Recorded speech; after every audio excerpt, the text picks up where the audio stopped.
उन्हीं दिनों गांव में कई जंगली सुअर आ गए। उनके उत्पात से सारा गांव में हाहाकार मच उठा। जिस खेत में वे घुस जाते उसे बर्बाद ही करके छोड़ते। किसमें इतनी हिम्मत थी कि उनका सामना करता। शाम ही से रास्ता बंद हो जाता था। मेरे जी में तो यह उमंग आती थी कि एक बार जान पर खेलकर उन दुष्टों पर झपट पड़ूं, पर मेरी कमर अभी अच्छी न हुई थी।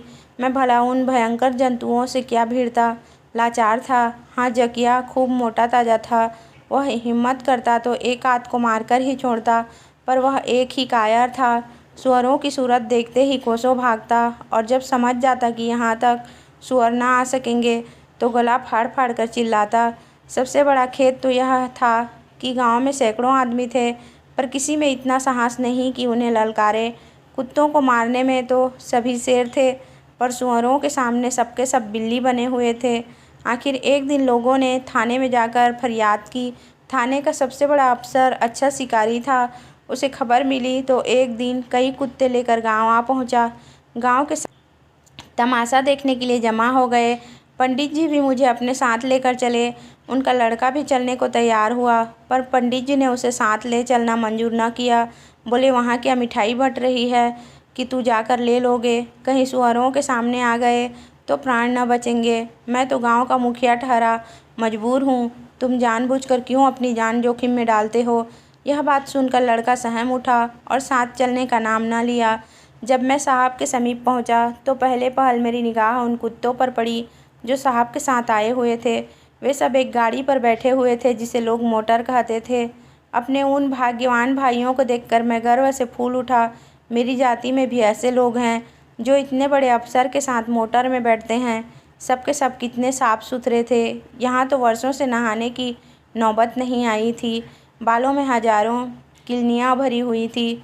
मैं तो अपने भाइयों को देखकर आनंद से फूला न समाता था, और मूर्ख जकिया उन्हें देख देख कर ऐसा भों भों कर रहा था मानो उसके लिए और कोई काम ही न था। गांव के लोग बराबर मना करते, डांटते, पत्थर मारते, पर वह किसी तरह चुप न होता था। मालूम नहीं उसके मन में क्या बात थी।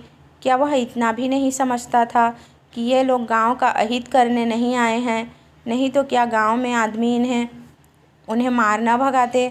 इसके सिवाय और क्या कहा जाए कि उसकी मूर्खता थी। मैंने अपनी जाति में यह बहुत बड़ा ऐब देखा है कि एक दूसरे को देखकर ऐसा काट खाने को दौड़ते हैं, गोया उनके जानी दुश्मन हो। कभी कभी अपने उजड़ू भाइयों को देखकर मुझे क्रोध आ जाता है, पर मैं जब्त कर लेता हूँ। मैंने पशुओं को देखा है ऐसे जो आपस में प्यार से मिलते हैं, एक साथ सोते हैं, कोई चू तक नहीं करता। मेरी जाति में यह बुराई कहाँ से आ गई, कुछ समझ में नहीं आता। अनुमान से यह कह सकता हूँ कि यह बुराई हमने आदमियों से ही सीखी है। आदमियों में ही यह दस्तूर है कि भाइयों से भाई लड़ता है, बाप बेटे से, भाई बहन से, भाई एक दूसरे की गर्दन तक काट डालते हैं। बेटा बाप के खून का प्यासा हो जाता है, दोस्त दोस्त का गला काटता है, नौकर मालिक को धोखा देता है। हम तो आदमियों के ही सेवक हैं, उन्हीं के साथ रहते हैं। उनकी देखा देखी अगर यह बुराई हम में आ गई तो अचरज की कौन सी बात है। कम से कम हम में इतना गुण तो है कि अपने स्वामी के लिए प्राण तक देने को तैयार रहते हैं। जहाँ उसका पसीना गिरे वहाँ अपना खून तक बहा देते हैं। आदमियों में तो इतना भी नहीं। आखिर ये साहब के कुत्ते भी तो कुत्ते ही हैं। वे क्यों नहीं भौंकते, क्यों इतने सभ्य और गंभीर हैं? इसका कारण यही है, जिसके साथ वे रहते हैं उनमें इतनी फूट और भेद नहीं है। मुझे तो वे सब देवताओं से लगते थे। उनके मुख पर कितनी प्रतिभा थी, कितनी शराफत थी। साहब बहादुर अपने कुत्तों को साथ लिए और वहाँ पहुँचे जहाँ सुअरों का अड्डा था। वहाँ पहुँचकर उन्होंने सीटी बजाई और सभी कुत्ते चौकन्ने हो गए। उनकी आंखें चमकने लगी, नथुने फड़कने लगे, छातियाँ फूल उठी, मानो सब के सब साहब का इशारा पाने के लिए अधीर हो रहे थे। उनका उत्साह अब उनके रोके न रुकता था। सुअरों ने भी शायद समझ लिया था कि आज कुशल नहीं। एक भी बाहर न निकला। जब गांव वालों ने ईख के खेतों में घुस घुस कर शोर मचाना शुरू किया तो एक सुअर बाहर निकला। यह जमघट देखकर वह कुछ घबरा गया। शायद देख रहा था कि किसी तरह से भाग निकलने का मौका है या नहीं। एकाएक साहब के कुत्ते उस पर टूट ही पड़े। देखते देखते सुअर का काम तमाम हो गया। उनकी यह बहादुरी देखकर लोग वाह वाह करने लगे। मेरे मुंह से भी निकल गया, शाबाश भाइयों, सच्चे मर्द तुम ही हो। अब मेरे दिल में भी उमंग उठी। सोचा एक न एक दिन मरना तो है ही, आज कुछ कर दिखाना चाहिए। आपस में लड़कर या आदमियों के डंडे खाकर मर जाने में कौन बहादुरी है। मैदान में मर भी जाऊंगा तो नाम तो रह जाएगा। इन कुत्तों को भी मालूम हो जाए कि इस गांव में कोई वीर है। इतने में एक दूसरा सुअर सामने आता दिखाई दिया। विलायती कुत्ते दौड़े, साथ ही मैं भी चला। वे सब चाहते थे कि पहले हम शिकार तक पहुँचे। मैं चाहता था मैं पहुँचूँ। हम सभी जी तोड़कर दौड़े और कुछ ऐसा संयोग हुआ कि सुअर पर पहला वार मेरा ही हुआ। शेष सब कुत्ते पीछे रह गए। अगर सुअर डटकर खड़ा हो जाता तो शायद मुझे भागना ही पड़ता, मगर वह हम लोगों को देखकर कुछ ऐसा घबराया कि सीधा भागा। फिर क्या था, हमने उसे पीछे से नोचना शुरू कर दिया। सब के सब कुछ इस तरह चिपटे कि उसे मारकर ही छोड़ा। अब लोगों को भी मालूम हुआ कि मुझ में भी जीवट है। साहब भी खुश हुए। उन्होंने मुझे बुलाकर मेरा सिर थपथपाया। पंडित जी भी साहब के पास ही खड़े थे। मेरा सम्मान देखकर खिल उठे। साहब ने पूछा, वेल यह कुत्ता किसका है? पंडित जी ने हाथ जोड़कर कहा, हुजूर यह मेरा ही यहाँ रहता है। साहब आपका कुत्ता बड़ा बहादुर है। पंडित जी ने कहा, सरकार का इकबाल है। बात पूरी भी ना निकल पाई थी, एकाएक तीसरा सुअर निकला और साहब पर झपटा। साहब के हाथ पांव फूल गए। यदि एक क्षण की और देरी होती तो सुअर उन्हें जरूर मार डालता। उनके हाथ में बंदूक तो थी, पर वह ऐसे घबरा गए थे कि उसे चला न सकते थे। मैंने देखा कि मामला नाजुक है। अन्य कुत्ते दूर थे, मैं वहाँ अकेला ही खड़ा था। सुअर से भिड़ना जान जोखिम था, पर साहब की प्राण रक्षा करना जरूरी था। मैंने पीछे से लपक कर सुअर की टांग पकड़ ली। उसका पीछे फिरना था कि साहब संभल गए और बंदूक चलाई। सुअर तो गिर पड़ा, लेकिन मुझे बुरी तरह घायल कर गया। घंटों होश न रहा कि कहाँ हूँ। जब होश आया तो देखा कि मैं रूई के गद्दे पर लेटा हुआ हूँ और 2-3 आदमी मेरे घावों को धो रहे हैं। साहब के बंगले पर मुझे ऐसी ऐसी चीज़ें खाने को मिलने लगी जिनका ख्याल मुझे स्वप्न में भी न था। पहले कभी कभी सौभाग्य से कोई हड्डी मिल जाती थी, अब दोनों वक्त ताज़ा मांस खाने को मिलता। कभी कभी दूध भी मिल जाता। खान सामा रोज़ साबुन लगाकर नहलाता। पहले तो मुझे साबुन का नाम भी नहीं मालूम था, क्योंकि पंडित जी के यहाँ साबुन लगाने का रिवाज न था। अब जब साहब नौकर से कहते कल्लू को सोप से नहलाओ, तो वह कोई टिकिया सी चीज़ लेकर मेरे गीले बदन पर रगड़ता। उस वक्त मेरे बदन में सफ़ेद फेन निकलने लगते थे, ठीक वैसा ही जैसा दूध का फेन होता है। उस फेन से ऐसी खुशबू निकलती थी कि जी खुश हो जाता था। साहब शाम के वक्त मुझे मोटर पर बिठाकर हवा खिलाने ले जाते। मैम साहब भी साथ होती। उस वक्त उनकी बात तो मेरी समझ में न आती, लेकिन बार बार कल्लू का नाम सुनकर समझ जाता कि मेरी ही चर्चा हो रही है। मैम साहब कभी कभी मुझे गोद में उठा लेती और मेरा मुंह चूमती। उस समय मुझे कितना आनंद मिलता था, कह नहीं सकता। मैं भी पूँछ हिलाता और उनकी गर्दन से लिपट जाता। अगर वह मेरी बोली समझ सकती तो उन्हें मालूम हो जाता कि हम लोग प्यार का जवाब देने में आदमी से कम नहीं हैं। कुछ दिन मुझे पंडित जी की याद बराबर सताती रही, लेकिन धीरे धीरे सारी पिछली बातें भूल गई। सुख में दुख की बातें किसे याद रहती है। एक दिन शाम के वक्त हम लोग सैर करने जा रहे थे, तो क्या देखता हूँ कि बेचारे पंडित जी चले आ रहे हैं। पंडित जी को देखते ही मुझे पिछले दिन याद आ गए।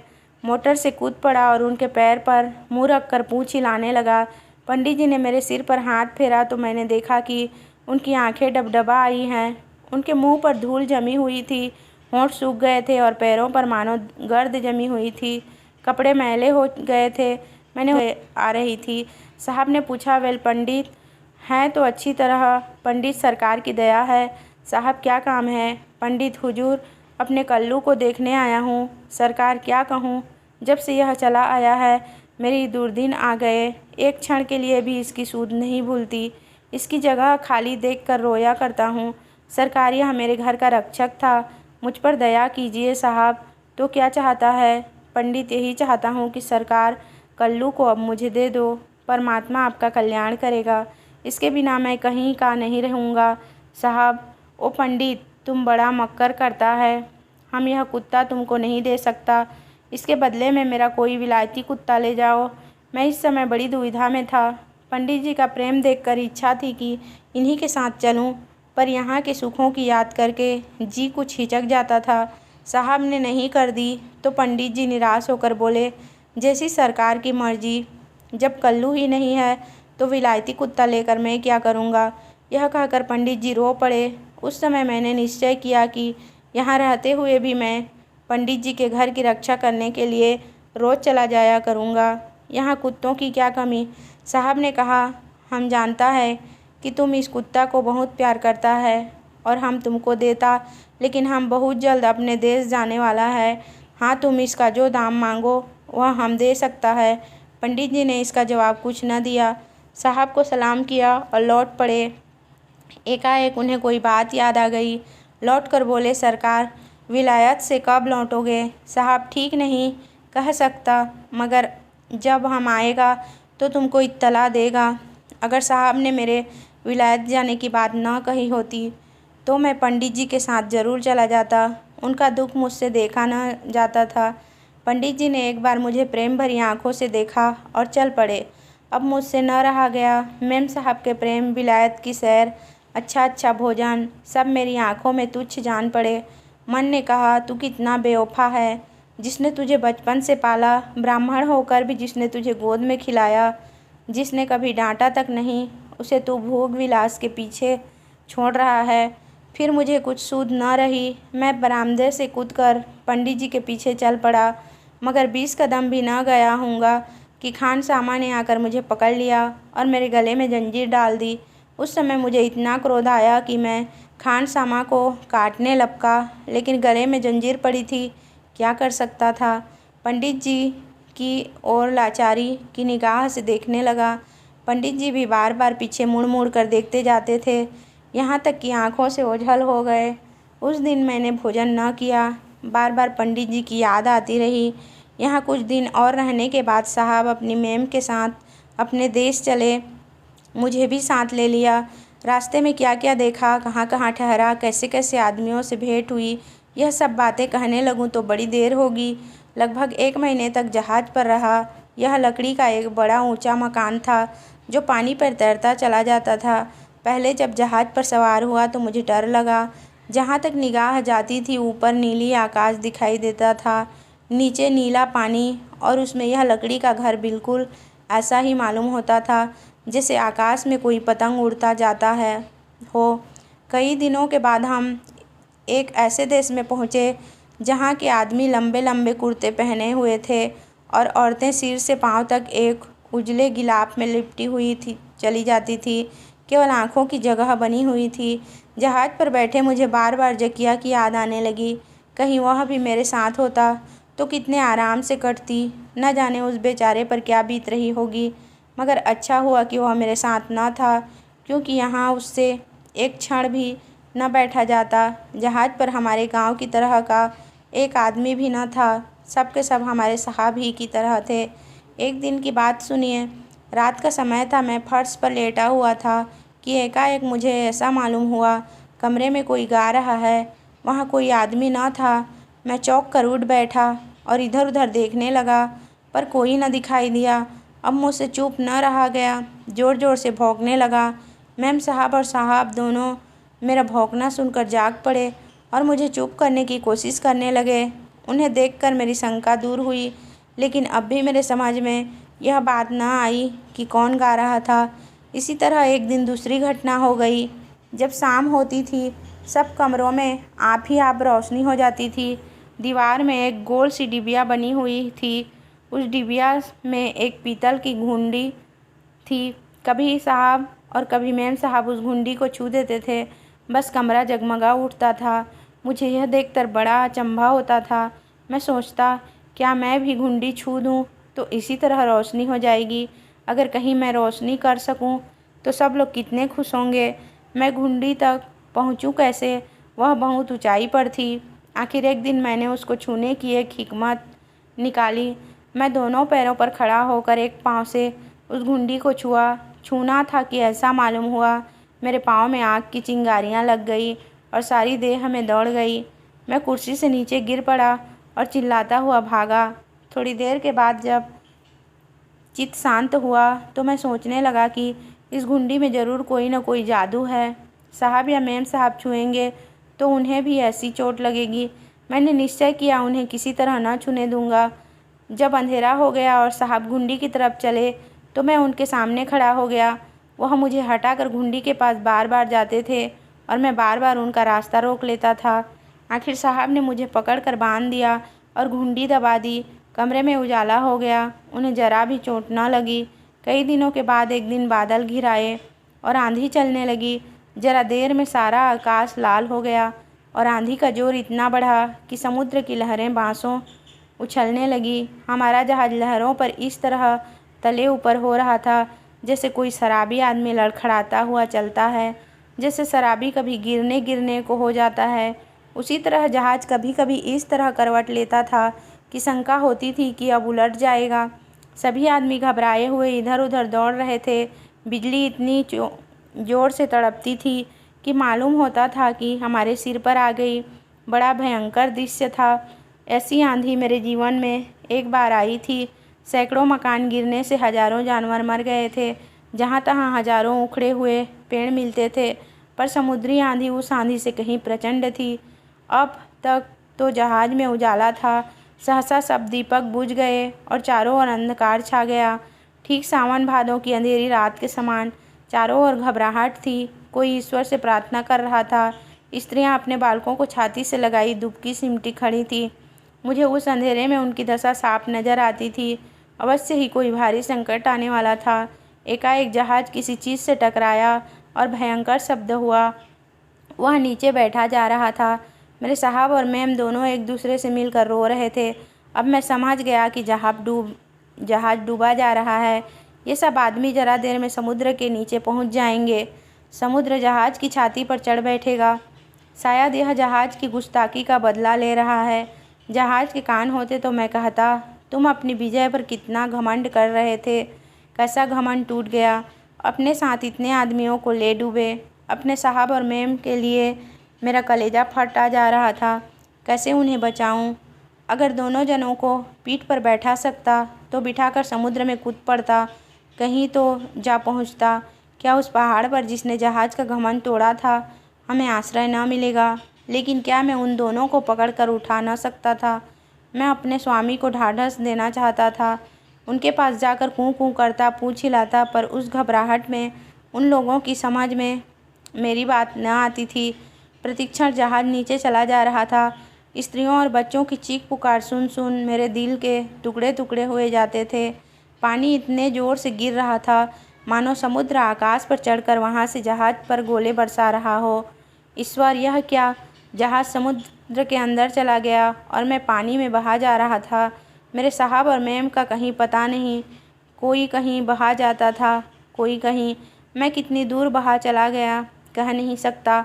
साहब और मैम की याद करके मुझे रोना आ रहा था। सोचता मुझे उस वक्त भी वह मिल जाते तो उन्हें बचाने की कोशिश करता। आखिर भगवान ने मेरी विनती सुन ली। बिल्ली चमकी तो मैंने देखा कि एक मर्द और एक औरत एक दूसरे से लिपटे हुए एक तरफ बहे जा रहे हैं। मैं जोर मारकर उनके समीप जा पहुंचा। देखा तो वह मेरे साहब और मैम थे। उस वक्त बदन में इतना बल आ गया। मैं तो कभी बलवान न था। मैंने साहब का हाथ मुंह में लिए लिया और हवा के रुख पर चला। दिल में ठान लिया कि जब तक दम रहेगा इन्हें न छोड़ूंगा। साहब और मैम दोनों बेहोश थे, मगर जान बाकी थी।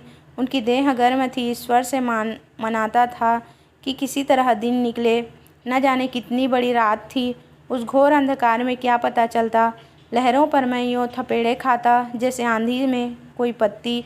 कभी तो बहुत नीचे, कभी ऊपर, कभी एक रेल में 10 हाथ आगे तो दूसरे रेले में 50 गज पीछे। भला इस तूफान के मुकाबले में मैं क्या करता? मेरी बिसात ही क्या, जिस पर इस छोटी सी देह में जान का कहीं पता नहीं। मुझे खुद भय हो रहा था कि कहीं डूब न जाऊं। वह रात पहाड़ हो गई। ऐसा जान पड़ता था कि सूरज भी मारे डर के कहीं मुँह छिपाए पड़ा है। देह इतनी बेदम होती जाती थी कि जान पड़ता था अब प्राण न बचेंगे। अगर साहब और मैम साहब का ख्याल ना होता तो मैं अपने को लहरों की दया पर छोड़ देता और लहरें 1 मिनट में मुझे निगल जाती। सबसे ज़्यादा भय जल जंतुओं का था। प्राण जैसे आँखों में थे। क्षण क्षण पर मालूम होता था अब मरे। कह नहीं सकता यह दशा कितनी देर रही, कम से कम 4-5 घंटे ज़रूर रही होगी। आखिर हवा का जोर कम होने लगा, लहरों के थपेड़े भी कुछ कम हुए और कुछ कुछ प्रकाश होने लगा। मेरी हिम्मत बंध गई। आकाश पर बादल भी कुछ छटने लगे। कुछ दूरी पर भेड़ों का झुंड दिखाई दिया। ज़रूर कोई टापू है। मेरा दिल खुशी से उछलने लगा। मैं उन्हीं भेड़ों की ओर चला। अब मैंने देखा कि साहब और मैम एक रेशमी चादर से बंधे हुए हैं, इसी से अब तक लिपटे हुए थे। एकाएक मुझे एक छोटी सी नाव दिखाई दी। उस पर 2-3 भयानक काली जंगली सूरत वाले आदमी बैठे हुए थे। उनका रंग कोयलों की तरह काला था। मुंह लाल रंग से रंगे हुए थे। उनके सिर पर पत्तियों के ऊंचे टोप थे। वे केवल चमड़े के जंघिया पहने हुए थे। उनके पास एक एक भाला था। मैं उन्हें देखकर डर गया और उस वक्त भी भौंक उठा। हम लोगों को देखते ही वे हमारी तरफ लपके और हम तीनों को अपनी डोंगी में बिठा लिया। मैं मारे डर से सूखा जाता था, पर करता क्या। अगर डोंगी में न बैठता तो घंटे आधे घंटे में डूब कर मर जाता, क्योंकि मेरा हाथ पाँव में ताकत न थी। नाव के एक कोने में खड़ा होकर थर थर काँपने लगा, फिर भी पूँछ हिलाता जाता था कि वे सब मुझे भालों से मार न डाले। ऐसे काले भयंकर आदमी मैंने कहीं न देखे थे। उन लोगों ने डोंगी में बिठाकर पेड़ों की झुंड की तरफ नाव चलाई। ज़रूर वहाँ आदमी रहते होंगे। कोई घंटे भर में डोंगी वहाँ पहुँच गई। समुद्र के किनारे एक ऊंचा पहाड़ था। उसके ऊपर के पेड़ नज़र आते थे। पहाड़ के नीचे एक जगह नाव रुकी। उन्होंने उसे एक पेड़ से बांध दिया और साहब और मेम को उतार कर ज़मीन पर ले गए। उन्हें देखते ही वैसे ही सूरतों की कई औरतें निकल आईं और सभी ने खुश होकर चिल्लाना शुरू किया। फिर साहब और मेम साहब को उठाता और गांव में चले। कुछ ऊंचाई पर चढ़कर कई झोपड़ियां बनी हुई थी। यही उनका गांव था। हम ज्यों ही वहां पहुंचे, सैकड़ों आदमियों ने मुझे घेर लिया और मेम और साहब के कंधे पकड़कर हिलाने लगे। कोई उनकी नाक दबाता था, कोई इनकी छाती पर सवार होकर घुटने से कुचलता था। मैं डर के मारे दुबका खड़ा था। आवाज़ निकालने की हिम्मत न पड़ती थी। कहीं ये सब साहब मेम को मार तो नहीं रहे हैं। मगर कोई आधे घंटे के हिलाने डुलाने के बाद दोनों आदमी होश में आए। उनकी आंखें खुल गई, हाथ पांव हिलाने लगे, पर अभी उठ न सके थे। अब मैं अपनी खुशी को न दबा सका। उनके पास आकर धीरे धीरे भौंकने लगा। उन काले आदमियों ने अब नाचना गाना शुरू किया। मालूम नहीं वे क्यों इतने खुश थे। उनका नाच भी कितना भद्दा था। उनकी उछल कूद देखकर मुझे बड़ी हंसी आती थी, लेकिन मैं बहुत देर तक खुश न रह सका। जो ही साहब और मैम बातें करने लगे, उन काले आदमियों ने उन्हें एक कोठरी में कैद कर दिया। कैद ही करना था तो समुद्र में क्यों न डूब जाने दिया। इन दिनों में हम तीनों ने अन्न के दाने की सूरत तक न देखी थी। भूख के मारे पेट कुलबुला रहा था। बेचारे मैम और साहब का भी यही हाल होगा। यह सब उनको खाने पीने को देंगे या उस काल कोठरी में बंद करके मार डालेंगे। मेरे लिए तो वहाँ भोजन की कमी न थी। इधर उधर मांस की बोटियाँ पड़ी हुई थी। हड्डियों का तो ढेर लगा हुआ था। जंगली आदमी मांस ही खाते थे। मैंने वहाँ कहीं खेत नहीं देखे। एक पेड़ के नीचे मांस का एक टुकड़ा देखकर जी ललचाया कि खा लूँ, पर फिर यह ख्याल आया कि साहब और मैम साहब कभी के भूखे पड़े होंगे और मैं अपना पेट भरूं। यह निश्चिंता की बात है। धीरे धीरे दिन बीतने लगा। यहाँ बहुत गर्मी न थी। साहब लोग जहाँ कैद थे, उसी झोपड़ी के सामने मैं एक पेड़ के नीचे बैठा देखता रहा कि ये लोग उनके कैसा बर्ताव करते हैं, कुछ खाने को देते हैं या नहीं। दोपहर हुई, शाम हो गई, मगर झोपड़ी एक बार भी न खुली। 2 आदमी बराबर झोपड़ी के दरवाजे पर बैठे, जैसे पहरा दे रहे हों। धीरे धीरे रात गुजरने लगी, मगर कैद खाना न खुला। अब मैंने मन में ठान लिया कि चाहे जैसा हो, एक बार इस झोपड़ी में ज़रूर जाऊंगा। सभी झोपड़ियों में मांस रखा था। मैं चुपके से एक झोपड़ी में घुस गया और मांस का एक बड़ा सा टुकड़ा उठा लाया। ये मांस चूल्हे पर पतीली में नहीं पकाते थे, आग पर भून लेते थे। मैंने एक बड़ी सी भुनी हुई टांग ली और बाहर लाकर पत्तियों में छिपा दी और सोचने लगा साहब की झोपड़ी में कैसे जाऊं। वे दोनों यमदूत अभी तक वहीं बैठे हैं।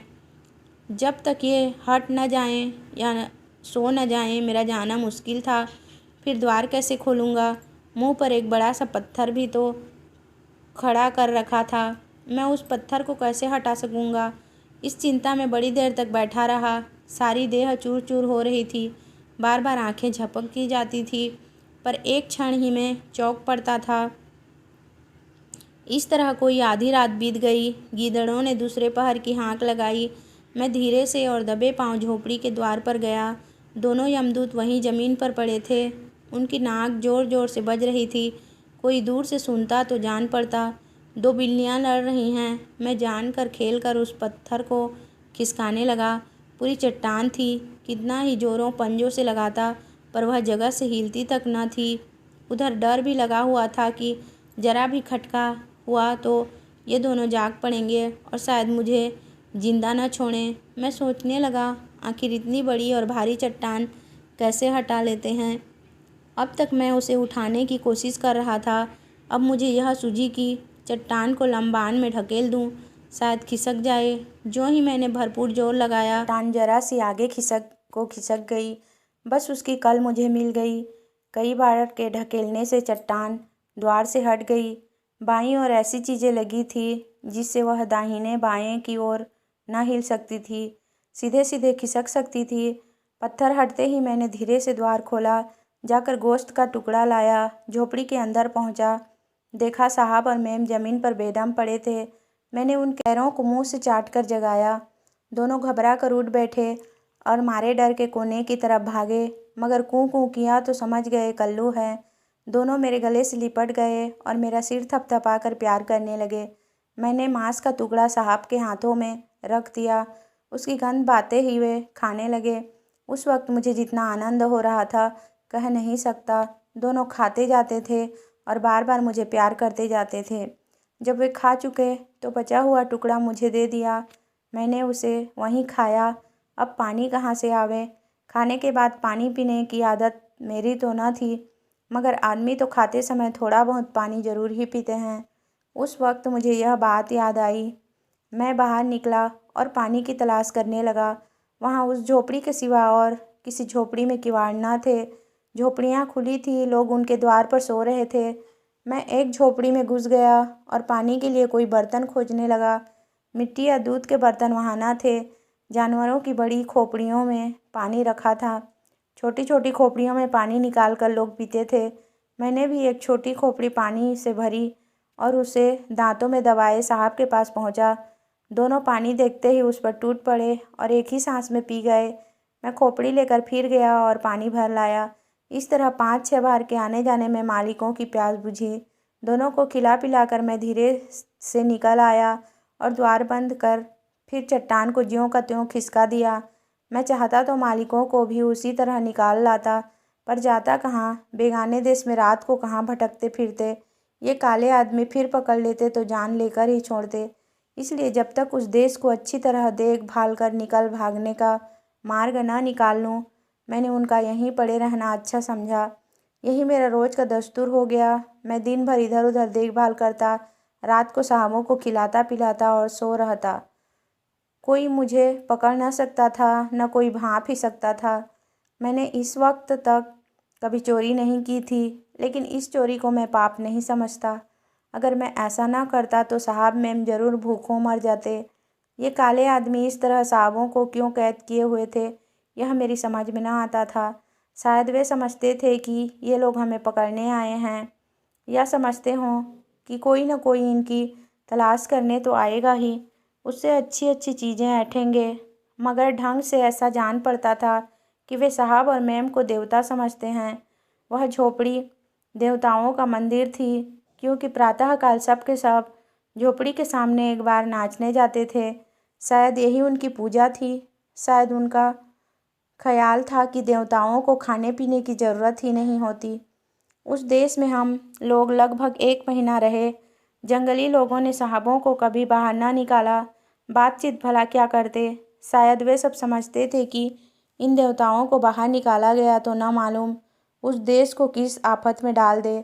देवताओं को वे कोई भयानक जीव समझते थे, जिसने नुकसान के सिवाय कोई फायदा नहीं पहुंच सकता। इस 1 महीने में मैंने देश की अच्छी तरह छानबीन कर ली। उसके एक तरफ तो समुद्र था, पश्चिम की तरफ एक बहुत ऊंचा पहाड़ था, जिस पर बर्फ़ जमी हुई थी।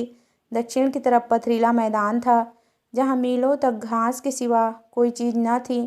यहाँ से भागें भी तो जाएं कहाँ? मुझे यह फिक्र बराबर सताया करती थी।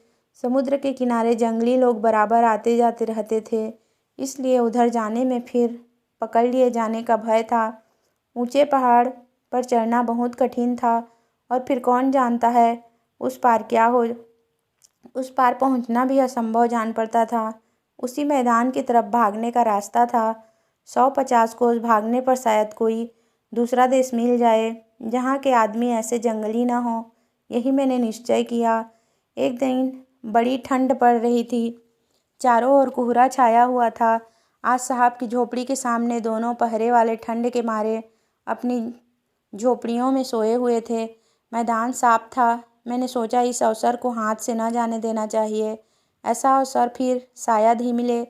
जब सब लोग सो गए तो मैंने पत्थर खिसकाया और झोपड़ी का द्वार खोलकर साहब मैम को बाहर निकलने का इशारा किया। साहब मेरे इशारे खूब समझने लगे थे। दोनों प्राणी तुरंत निकल खड़े हुए। मैं आगे आगे चला। 2 दिन का खाना मैंने पहले ही से लेकर साहब को दे दिया था। इसकी चिंता न थी, बस फिक्र यही थी कि हम लोगों का यहाँ ना पाकर वे जंगली आदमी हमारा पीछा ना करें। इसलिए रात भर में हमसे जितना चला जा सके उतना चलना चाहिए। खूब अंधेरा छाया हुआ था। मैं तो बेखटके चला जाता था, पर साहबों को बड़ा कष्ट हो रहा था। मेम साहब तो थोड़ी थोड़ी दूर पर बैठ जाती थी। साहब के बहुत कहने सुनने पर ही उड़ती थी। एक बार मेम साहब झुंझला कर बोली, आखिर इस तरह हम लोग कब तक चलेंगे साहब? जब तक चला जाए। मैम यहीं ठहर क्यों नहीं जाते? सवेरे चलेंगे साहब। और जो सवेरे पकड़ लिए गए तो मैम ने इसका कुछ जवाब न दिया। फिर चली, मगर भुनभुना रही थी कि इससे तो हमारी कैद ही अच्छी थी। आराम से पड़े तो थे। यहाँ ला कर न जाने किस जंगल में डाल दिया कि प्यासे मर जाएं। कहीं बस्ती का नाम नहीं। इस तरह हम लोग आधे घंटे तक लगे होंगे कि पीछे से बहुत से आदमियों का शोर सुनाई दिया। मालूम होता था सैकड़ों आदमी दौड़े चले आते हैं। मैं समझ गया कि हमारे भागने का भेद खुल गया है और वही लोग हमें पकड़ने चले आ रहे हैं। साहब ने मैम से कहा, लगता है वही शैतान है, हम लोग पकड़ लिए जाएंगे। मैम, हाँ हाँ मालूम तो होता है साहब। बेचारा कल्लू यहाँ तक तो ले आया। अब हमारे नसीब ही फूटे हों तो वह क्या कर सकता है। मैम, हम लोग भी दौड़े, शायद कहीं कोई ठिकाना मिल जाए। दोनों आदमी दौड़े। वही मैम साहब, जिन्हें एक एक पग चलना दूभर हो रहा था, दौड़ने लगी। हिम्मत में इतना बल है। सबसे बड़ी बात यह थी कि पूरब की ओर अब कुछ प्रकाश दिखाई देने लगा। जरा देर में दिन निकल आएगा, तब हमें यह मालूम हो जाएगा कि हम जा किधर रहे हैं। मगर साथ ही साथ हम दौड़ते जाते थे। इस तरह आधा घंटा और गुजरा। अब पाँव फटने लगी। रास्ता साफ नज़र आने लगा, मगर पीछा करने वाले भी बहुत समीप पहुंच गए। उनकी आवाज़ साफ सुनाई देती थी। भूमि बराबर होती तो शायद वे दिखाई भी देने लगते थे। मैं यह सोचता हुआ दौड़ रहा था कि अगर सबों ने आ पकड़ा तो हम कैसे अपनी रक्षा करेंगे।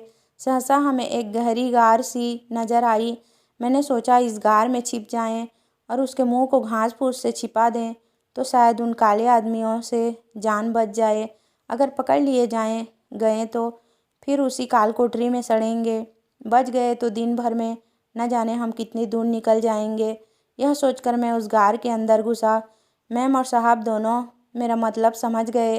मेरे पीछे पीछे वे दोनों भी गार में घुसे, पर दोनों डर रहे थे कि कहीं शेर या चीता अंदर न बैठा हो। मैं आगे था। थोड़ी ही दूर गया हूँ कि 2 दीपक से उस अंधकार में जलते दिखाई दिए। मैं ज़ोर से चिल्लाकर पीछे हटा। सामने सचमुच एक शेर बैठा हुआ था। अब क्या करूँ? मेरे तो जैसे होश हवास गुम हो गए। मैं न आगे जा सकता था न पीछे, बस वही पत्थर की मूर्ति की भांति खड़ा था। साहब और मैम दोनों बेहोश होकर गिर पड़े। मैं तो भला खड़ा रहा, पर उन दोनों जनों की तो जान ही निकल सी गई। अब मेरे होश ठिकाने हुए। अपना डर जाता रहा। जाकर उन दोनों को सूंघा। मरे न थे, जान बाकी थी। सोचने लगा, अब क्या करूं? एक आप मर मर के बचे थे। यह नई मुसीबत पड़ गई। मगर यह बात क्या है कि शेर अपनी जगह से हिला तक नहीं। कूद कर झपटना तो दूर रहा, चुपचाप मेरी ओर ताक रहा था। मुझे उसकी आंखों में कुछ ऐसी बात नज़र आई कि मेरा खौफ जाता रहा। मैं डरते डरते एक कदम और आगे बढ़ा, फिर भी शेर अपनी जगह से न हिला। अब मेरे कानों में धीरे धीरे कराहने की आवाज़ हुई। समझ गया बीमार है। जरा और पास गया तो शेर ने दर्द भरी आवाज़ मुंह से निकाली और अपना अगला दाहिना पैर उठाया। वह बुरी तरह फूला हुआ था। अब समझ में आ गया, इसी वजह से हम महाशय दम साधे बैठे हुए थे, बार बार पूँछ हिलाते थे, जम्हाइयाँ लेते थे और हम लोगों को कूँ कूँ करते थे। ज़रूर इसके पाँव में कांटा चुभा हुआ है, मगर मैं कैसे निकालता।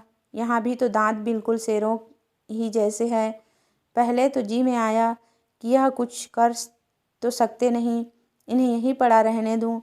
कहीं ऐसा न हो कि कांटा निकलते ही इसका मिजाज बदल जाए और एक ही जस्त में हम तीनों को चट कर जाए। मगर फिर दया आई, ऐसा तो हम लोग कभी नहीं करते कि किसी का एहसान भूल जाएं। यह भी तो हमारी बिरादरी का जीव है। यह सोचकर मैं साहब के होश में आने की राह देखने लगा। आखिर थोड़ी देर में उनकी आंखें खुली। मुझे शेर के पास बैठे देखकर कुछ हिम्मत हुई, वहाँ से भागे नहीं। शेर ने उन्हें देखकर भी पूँछ हिलाना शुरू किया और बार बार अपना सूजा पंजा उठाने लगा। साहब भी समझ गए कि शेर लंगड़ा है। साहब ने मैम को कई बार झिंझोड़ा। जब मैम को भी होश आ गया तो दोनों आपस में कुछ देर तक बातें करते रहे। तब साहब ने शेर के पास जाकर उसका पंजा उठाया और धीरे धीरे कांटा निकाल दिया। शेर का दर्द जाता रहा। उसने साहब के पैरों पर सिर रख दिया और पूँछ हिलाने लगा। एकाएक बाहर आदमियों के चिल्लाने की आवाज़ सुनाई दी। मैं समझ गया कि जंगली लोग हमारा पीछा करते हुए आ पहुँचे हैं। मैं जाकर द्वार पर खड़ा हो गया। यहाँ तो किसी को आने न दूंगा, चाहे मर ही क्यों न जाऊँ। मैं द्वार पर आया ही था कि 10-12 आदमी लंबे लंबे भाले लिए, मुंह पर लाल रंग लगाए सामने आ खड़े हुए और मुझे देखते ही तालियां बजाकर खुश होने लगे। खुश हो रहे थे कि अब मार लिया, बचकर कहाँ जा सकते हैं। 2-3 आदमी गार के में बैठने की कोशिश करने लगे। उस भाले और ढाल के सामने मेरी क्या चलती। बस खड़ा भौंक रहा था। अरे क्या आसमान फट पड़ा या 2 पहाड़ लड़ गए। ऐसा जोर की गरज हुई कि सारी गुफा हिल गई। शेर की गरज थी। आदमियों को द्वार पर देखते ही उसने एक जस्त मारी और द्वार पर आ पहुंचा। कुछ न पूछो, उन दुष्टों में कैसी भगदड़ मच गई। भाले और ढाले छोड़ छोड़ कर एक दूसरे पर गिरते पड़ते भागे, मगर एक को शेर ने दबोच लिया और हमारे सामने ही उसे चट कर गया। मेरे तो रोए खड़े हो गए और मैम साहब ने आंखें बंद कर ली। मैं सोचने लगा किसी तरह यहाँ से भाग जाना चाहिए। इस भयानक जानवर का क्या ठिकाना, न जाने कब इसका मिजाज बदल जाए और हमारी तुक्का बोटी कर डाले। कोई घंटे भर तो मैं वहाँ जब्त किए बैठा रहा। जब मैंने बाहर आकर देख लिया कि उन आदमियों में से एक का भी पता नहीं, तब मैंने साहब से चलने का इशारा किया। वे दोनों डरते डरते निकले और फिर उसी तरफ चल पड़े। शेर सिर झुकाए हमारे आगे इस तरह चला जा रहा था जैसे गाय हो। फिर भी मेरा तो यही जी चाहता था कि यह महाशय अब हमारे ऊपर दया करते और हमें अपनी राह जाने देते। शाम होते होते हम लोग एक जंगल में पहुंच गए। इतना घना जंगल था कि कुछ सुझाई न देता था। शेर के पीछे पीछे चले जाते थे। एकाएक वह कोई आहट पाकर ठिठक गया, फिर कान खड़े कर लिया और आहिस्ता आहिस्ता गुर्राने लगा। सहसा सामने एक शेर आ गया। मेरी तो जान निकल गई और साहब और मैम दोनों एक पेड़ की आड़ में दुबक गए। मगर उस शैतान ने हमें देख लिया था। वह जोर से गरज कर साहब की तरफ चला कि हमारे शेर ने लपक कर उस पर हमला किया। दोनों कूद गए। हमारे प्राण सूखे जाते थे। कहीं उसने हमारे मित्र शेर को मार लिया तो फिर हम लोगों की खैरियत नहीं। मैं चाहता तो भाग जाता, पर साहब और मैम को छोड़कर कैसे भागता। पेड़ इतने सीधे और घने थे कि उन पर चढ़ना मुश्किल था। मन में मना रहे थे कि हमारे शेर की जीत हो। कभी वह दबा लेता, कभी यह, कभी पंजों से लड़ते, कभी दांतों से। दोनों पंजों से लड़ते लड़ते खड़े हो जाते। मुंह और बदन से खून बह रहा था। दोनों की आंखों से ज्वाला निकल रही थी। दोनों गरज रहे थे और हम सांस रोके हुए यह लड़ाई देख रहे थे। घंटे भर की लड़ाई के बाद आखिर हमारे मित्र की जीत हुई। उसने उसे चीत कर गिरा दिया और पंजे से उसका पेट फाड़ डाला। हम तीनों खुशी से नाचने लगे, मगर हमारे मित्र शेर का भी कचूमर निकल गया था। सारी देह जख्मों से चूर हो रही थी। वहीं लेट गए। हमने भी वहीं रात काटी। खाने को कुछ न मिला। साहब और मेम ने रास्ते में कोई फल खाया था, पर मुझे फलों से क्या मतलब। मुझे तो शिकार चाहिए, और अंधेरे में कोई शिकार करना कठिन था। मैं उपासा ही रह गया। दूसरे दिन हम लोग समुद्र के किनारे पहुँचे, मगर अफसोस मैं समुद्र के किनारे किसी शिकार की टोह में था कि हमारे मित्र शेर ने, जो थक कर एक चट्टान की आड़ में बैठा था, धीरे धीरे कराहना शुरू किया। मैंने जाकर देखा तो उसकी आंखें पथरा गई थी। थोड़ी देर में वह वहीं मर गया। कल की लड़ाई में वह बहुत घायल हो गया था। मैं बड़ी देर तक उसकी लाश पर बैठा रोता रहा। मैम और साहब भी दुखी हुए, मगर समुद्र के किनारे पहुंचने की खुशी में वह गम जल्द भूल गया। मैं अभी शिकार की तलाश में ही था कि सहसा किसी चीज़ के घरघराने की आवाज़ कानों में आई। ऐसी आवाज़ मैंने कभी नहीं सुनी थी। रेल की आवाज़ सुन चुका था, भग भग भग भग। मोटर कार की आवाज़ सुन चुका था। यह आवाज़ उन सभी से अलग थी, जैसे आसमान पर कोई पवन चक्की चल रही हो। साहब और मेम साहब आवाज़ सुनते ही आसमान की ओर देखने लगे। मैंने भी ऊपर देखा। कोई बड़ी चील सी दिखाई दी। साहब ने अपनी टोपी उतारकर हवा में उछाली। मेम साहब भी अपना रुमाल हिलाने लगे। दोनों तालियां बजाते थे, नाचते थे। मेरी समझ में कुछ ना आता था। ये लोग इतने खुश हो रहे हैं, मगर यह क्या बात है। वह आसमान में उड़ने वाली चिड़िया तो नीचे उतरने लगी। ओह, कितनी बड़ी चिड़िया थी। मैंने कभी इतनी भीमकाय चिड़िया न देखी थी। अजायब बखाने में शुतुरमुर्ग देखा था, मगर वह भी इसके सामने ऐसा था जैसा छोटा सा कबूतर। देखते देखते वह नीचे आया और उसमें से 2 आदमी उतर पड़े। पीछे मुझे मालूम हुआ कि यह भी एक तरह की सवारी है जो आदमियों को लेकर हवा में उड़ती है। उन दोनों ने हमारे साहब और मेम के साथ हाथ मिलाया, कुछ बातें की और फिर उसी सवारी में जा बैठे। एक क्षण में साहब ने मुझे गोद में उठा लिया और मेरा मुंह चूमकर उसी सवारी में बिठा दिया। फिर मैम और वह भी आकर बैठ गए। मेरी तो मारे डर के जान सूखी जाती थी। क्या हम हवा में उड़ेंगे? कहीं यह कल बिगड़ जाए तो हमारी हड्डी पसली का भी पता ना चले। मगर साहब बार बार मेरा सिर थपथपाकर मेरी हिम्मत बंधाते जाते थे।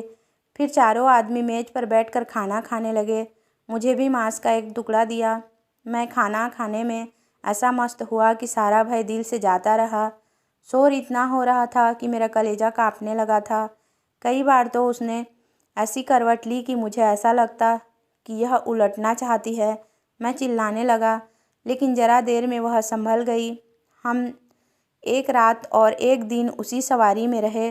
कभी वह इतनी ऊंची उड़ती मालूम होती कि सीधे तारों से टक्कर लेगी। साहब और मेम दोनों सो रहे थे, लेकिन मुझे नींद कहाँ। मैं तो बराबर भगवान भगवान कर रहा था कि किसी तरह वह संकट टले। दूसरे दिन प्रातः बड़े जोर का तूफान आया। यह यंत्र भंवर में पड़ी हुई किश्ती के समान चक्कर खाने लगा। बिजली इतने जोर से कड़कती थी कि जान पड़ता था सिर पर गिरी। चमक इतनी तेज थी कि आंखें झपक जाती थी। यंत्र कभी दाएं करवट हो जाता, कभी बाएं। कभी कभी तो उसके पंख रुक जाते और जान पड़ता वह नीचे की ओर गिरा जा रहा है। चारों आदमी घबराए हुए थे और ईश्वर ईश्वर कर रहे थे। मेम साहब तो आंखों पर रुमाल रखे रो रही थी। घबराया मैं भी कुछ कम ना था, मगर मेम साहब के रोने पर मुझे हंसी आ गई। पूछो उनके रोने से क्या तूफान चला जाएगा। वह समय रोने का नहीं, दिल को मजबूत करके खतरे का सामना करने का था। लेकिन समझाता कौन। आखिर 1 घंटे में अंधड़ शांत हो गया और यंत्र सीधा चलने लगा। दोपहर होते होते वह एक बड़े मैदान में उतरा जहाँ गड़ी हुई थी और उसी तरह के कई यंत्र और रखे हुए थे। साहब ने मुझे गोद में लेकर उतारा और एक मोटर कार पर बैठकर चले। अब मैंने देखा तो हम साहब के बंगले की ओर जा रहे थे। मेरे कितने ही दोस्त पुरानी सड़कों पर घूमते नजर आए।